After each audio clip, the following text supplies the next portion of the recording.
Hello friends, आज हम लोग पढ़ेंगे डीएनए के स्ट्रक्चर के बारे में। ठीक है, तो इसका है 2 lines of investigation help in derivation of DNA structure. इसका स्ट्रक्चर के बारे में पढ़ेंगे। इसमें 2 रूल दिया गया है। पहला एक्सरे क्रिस्टलोग्राफी जो साइंटिस्ट था फ्रैंकलिन एंड विल्सन, और दूसरा है चार्ज रूल जो वैलिड होता है डबल स्टैंडर्ड डीएनए के लिए। ठीक है, इसमें कुछ पॉइंट दिया हुआ है कि नंबर जो पिरामिडिन है वो होता है ये क्रिस्टलाइनिक प्लस थाइमिन, जो इक्वल होता है किसका, एडेलिन प्लस गोनिन का। उसी प्रकार ये C+2, इसका फुल नाम तो आपको पता है, तो हम लोग शॉर्ट में देखते हैं। C+T/A+G इक्वल टू कितना होता है, 1 होता है। 1 क्या यहाँ पर कांस्टेंट है। दूसरा बेसिक रेशियो में A+T/G+C होता है, जो क्या होता है, स्पेसिफिक होता है। थर्ड पार्ट है एडेनिन जो इक्वल होता है थाइमिन का। तो एडेनिन यहाँ पर जो इक्वल थाइमिन का 2H2 बॉन्ड बनाता है। एडेनिन जो होता है 20 होता है और थाइमिन क्या होगा यहाँ पर 20 हुआ। गोनिन जो इक्वल होता है साइटोसिन का वो हो गया 3H2 बॉन्ड बनाता है, जहाँ पर ये एडेनिन हो गया 30 और साइटोसिन यहाँ हो गया 30 कैसे है, यहाँ देखिए 3 है तो 30 हो गया, यहाँ पर 2 है। ये क्या बनाता है, H2 बॉन्ड बनाता है। यहाँ पर शुगर जो इक्वल होता है फॉस्फेट का G+C द लेस देन होता है किससे, E+T से। A+T मोर देन होता है किससे, G+C से। ये आपको ध्यान में रखनी है। अब हम लोग देखेंगे double helix model for structure of DNA, double stranded DNA जो कहते हैं लीनियर। हम लोग यूकैरियोटिक्स के जो स्ट्रक्चर है डीएनए का स्ट्रक्चर, उसके बारे में हम लोग पढ़ेंगे।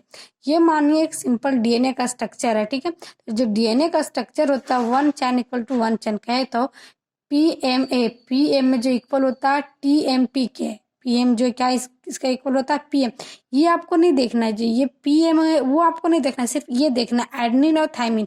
देखिए एडेनिन और थाइमिन इक्वल है। उसी प्रकार ये देखिए टी, और यहाँ देखिए ये टी है जीसी, उसे जीसी।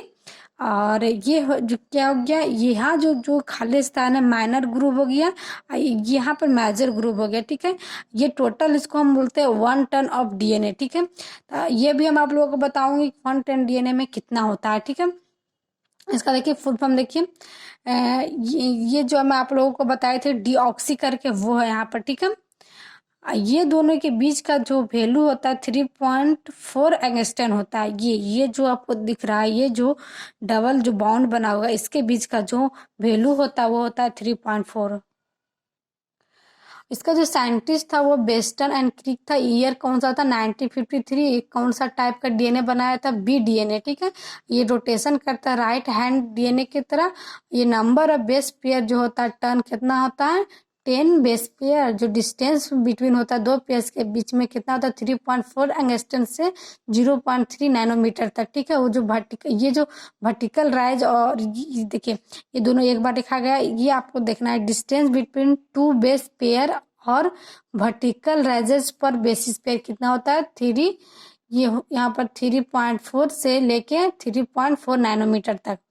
ये जो हेलेक्सिनी लेंथ इसका होता है, ये होता है 34 एंगस्ट्रॉन से लेकर 3.3 नैनोमीटर तक होता है। ये जो इसका ये जो डीएनए होता है, ये होता है H2 बॉन्ड जो बिटवीन कितना बेस के बीच में होता है। टोटल जो ये पॉलीन्यूक्लियोटाइड चैन दो होता है। बाउंड कितना हो गया, यहाँ पर 2 बनाता है। A equal to A bond T और G बॉन्ड C। ये A और T के बीच में डबल बाउंड और G और C के बीच में ट्रिपल बाउंड, जिसको हम बोलेंगे 2H2 बाउंड, इसको बोलेंगे 3H2 बाउंड। ये हम लोग क्वेश्चन इसी के बेसिस पे हम लोग एक क्वेश्चन बनाते हैं। ये मान ली सिंपल से क्वेश्चन है, एएमपी जो डबल बॉन्ड बना रहा है टीएमपी के साथ और जीएमपी ट्रिपल बॉन्ड बना रहा है सीएमपी के साथ, इसमें टोटल न्यूक्लियोटाइड कितना हो। न्यूक्लियोटाइड मतलब ये 1 2 3 4।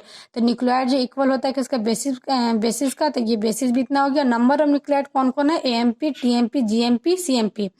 H2 बॉन्ड कितना है, H2 बॉन्ड यहाँ पर कितना है, जी और सी के बीच में बोल रहा है। जी और सी के बीच में 3 बाउंड है और ए और टी के बीच में 2 बाउंड है। देखिए तो टोटल H2 बॉन्ड टोटल कितना वो 3 to 5 बॉन्ड। उसी प्रकार एक नोट पॉइंट आप लोगों को ध्यान रखना है, 1 हेलेक्सिनी लेंथ कॉइल टर्न कितने के बराबर होता है on the major groove to minor group.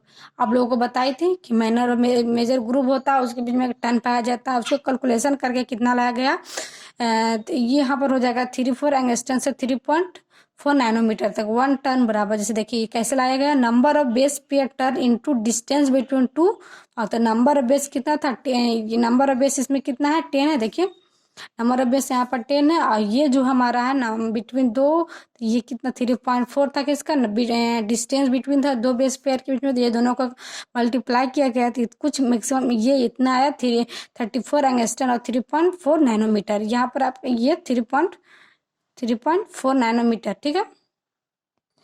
अगला है फॉस्फोएस्टर बॉन्ड। ये देखिए बॉन्ड देखिए, AT double bond, TA double bond और GC triple bond, AMP third carbon of OH group. Carbon का जो थर्ड कार्बन का जो OH ग्रुप है वो शुगर और फॉस्फेट बनाता है with the help of fifth carbon of second nucleotide. Second nucleotide का फिफ्थ कार्बन पर ये बनाता है शुगर और फॉस्फेट और 4 फॉस्फेस्टर बॉन्ड बनाता है। ये कैसे आया, ये जो आपका लाइनिंग लिखा हुआ है वो ये इस कैलकुलेशन के माध्यम से आया। तो ये आपको डायग्राम NCERT में मिल जाएगा। ये देखिए ये शुगर है, ठीक है, शुगर में -H2 अगर जो किया गया तो यहाँ पर क्या हो गया, फॉस्फेट बॉन्ड बन गया।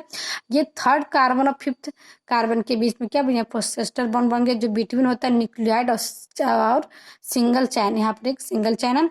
ये देखिए OH, ये एक H2 माइनस हुआ तो यहाँ पर OH आ गया। उसी पर का एडनिन थाइमिन और ऐसे ये एंड्रोजन और थाइमिन। ये देखिए ये AT और ये देखिए AT, ठीक है। ये जो A + T + E जो इक्वल कितना, टोटल कितना होगा 100 होगा, ठीक है। ये इस पर एक ये आपको उतना ध्यान नहीं रखना है, इसमें मेन बस यही था कि ये आपको लाइनिंग, ये आपको याद मतलब कि समझाने के लिए ये डायग्राम बताया गया था। उसके अलावा आपको सिर्फ ये ध्यान रखने बस ये जो है कि किस प्रकार आया, ठीक है। तो एक नेक्स्ट क्वेश्चन है, if adenine 20% thymine crystalline guanine और एडनिन ये 20-20 है, तो एडनिन जो इक्वल होता है किसका होता है, थायमिन का होता है। तो एडनिन थायमिन जो होता है गाइडिन के होता है, G एंड C इक्वल कितना, टोटल कितना होता है 100 होता है, ठीक है। ये दो को दिया वो GC का, तो ये 40 हो गया, ये दोनों माइनस किया तो 60 आ गया। तो गाइडनिन जो इक्वल होता है साइटोजिन का, तो जितना गाइडनिन होगा उतना साइटोजिन होगा, तो ये 13 गाइडनिन और 30 सारे टोटल करके 16 आ गया, ठीक है। एक और क्वेश्चन है देखिए, इसमें नंबर ऑफ बेस पेयर, तो बेस पेयर क्या हो गया, इसमें बेस पेयर पूछ रहा, तो ये AGTC ये क्या हो गया, 4 बेस पेयर होगा। अगर सिर्फ बेस पूछता बेसिस तो ये 8 हो जाता, 4 इस साइड वाला 4 इस साइड वाला, ठीक है। ग्लाइकोसाइड बॉन्ड कितना हो गया, 8 हो गया, 2 to 4 2 to 4 8 हो गया। न्यूक्लियोसाइड भी 8 हो जाएगा। H2 बॉन्ड कितना हो, 2 थर्ड ये सारा को ऐड करने पर कितना हो गया, 10 हो गया। शुगर इसमें कितना हो गया, 8 फॉस्फेट, और ये फॉस्फोलाइस्टर बॉन्ड कितना हो गया, तो 6 हो गया, ठीक है। ये कैसा है वो आपको बताता हूँ। ये क्वेश्चन बहुत ही सिंपल, लेकिन आपको बस कुछ नोट पॉइंट याद रखना है कि बेस पेयर इक्वल होता है ग्लाइकोसाइड का, ग्लाइकोसाइड न्यूक्लियोसाइड का, न्यूक्लियोसाइड शुगर का, शुगर जो इक्वल होता है फॉस्फेट का, ठीक है। और टोटल नंबर ऑफ बेस 2 है, तो फॉस्फेस्टर बॉन्ड ये अगर यूकैरियोटिक का अगर पूछा जाए तो हम बोलेंगे टोटल नंबर ऑफ बॉन्ड जितना उसमें से 2 माइनस कर देंगे, ठीक है। ये है total base of phosphate bond, जो प्रोकैरियोटिक के बारे में अगर पूछा जाए तो ये टोटल बेस इक्वल होगा फॉस्फेट बॉन्ड का। ये आपको ध्यान में रखना है, ठीक है। और कुछ हम लोग ट्रू ये देखते हैं, we required minimum 2 nucleotide in 1 chain. एक न्यूक्लियोटाइड में अगर चैन डिफिनिट फॉस्फेट बॉन्ड होगा तो क्या होगा, या आपको मैं आप लोगों को बताई थी कि मिनिमम 2 न्यूक्लियोटाइड, 2 मिनिमम न्यूक्लियोटाइड के बीच में जो चैन होता है वो क्या होता है, फॉस्फेस्टर बॉन्ड होता है, तो यस होता है। इफ वी हैव, ये एक क्वेश्चन और है कि हमारे पास 100 बेस पेयर है, तो ये अगर इसमें हम 2 इंटू करेंगे मतलब बेसिस निकाल, जैसे देखिए यहाँ पर 4 था, बेस पेयर क्या था 4 था, लेकिन बेसिस यहाँ पर कितना आ गया 8 आ गया। तो उसी तरह यहाँ पर बेस पेयर कितना 100 हो गया, तो बेसिस में क्या हो जाएगा 200 ये 1000 है, यहाँ पर 2000 होगा। ग्लाइकोसाइड बॉन्ड भी कितना होगा 2000 होगा। H2 बॉन्ड कितना होगा, डाटा इसमें सफिशिएंट इसमें दिया हुआ ना, जो ये डाटा H2 बॉन्ड है तो ये इसमें तो दिया हुआ नहीं है। अब तो ये यहाँ पर इसका नोट सफिशिएंट है। फॉस्फेस्टर बॉन्ड -2 फॉस्फेस्टर बॉन्ड देखिए, ये फॉस्फेस्टर बॉन्ड है, उसमें माइनस कितना 2 करना था, तो यहाँ पर 198 आ गया। उसी प्रकार एक क्वेश्चन और है कि we have a third bond pair in E coli bacteria, तो टोटल फॉस्फेस्टर बॉन्ड कितना होगा। ये कोई भी एक स्ट्रक्चर दिया हुआ तो इसमें काउंट करना है, तो AC AT ए और G, तो ये टोटल कितना हो गया 1 2 3 4।